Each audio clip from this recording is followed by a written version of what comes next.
ఈ ట్రెండ్తో మెజర్ చేస్తాం. ఎందుకంటే క్యాండిల్ సేమ్గా ఉన్నాయి కదా, సిమిలర్గా ఉన్నాయి కాబట్టి మనం ఇక్కడ ఒక క్యూఫెల్ పెడతాం. ఎందుకంటే అక్కడ అదొక ఏరియా అన్నమాట. అక్కడ ఏదైనా ప్యాటర్న్ వచ్చిందనుకో అప్పుడు మళ్ళీ మార్కెట్ పైకి కానీ కిందకి కానీ వెళ్ళొచ్చు. ఇదిగోండి ఇక్కడ బుల్లిష్ ప్యాటర్న్ వచ్చింది కాబట్టి పైకి వెళ్తే మనం డబుల్ డిమాండ్ పెట్టుకోవాలి.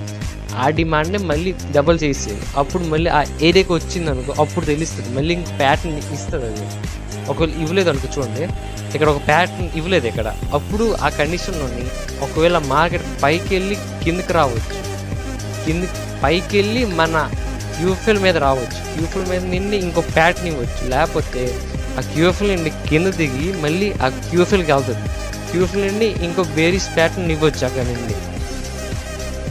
ఇక్కడ చూస్తే నేను చెప్పినలాగా మన మార్కెట్ ఏమొచ్చి పైకి వెళ్ళి కిందకు వచ్చి మళ్ళీ మన క్యూఎఫ్ఎల్ దగ్గర నుండి ట్రిపుల్ సోల్ చేసింది అనమాట. అక్కడి నుండి మళ్ళీ ట్రెండ్ పైకి వెళ్ళిపోయింది.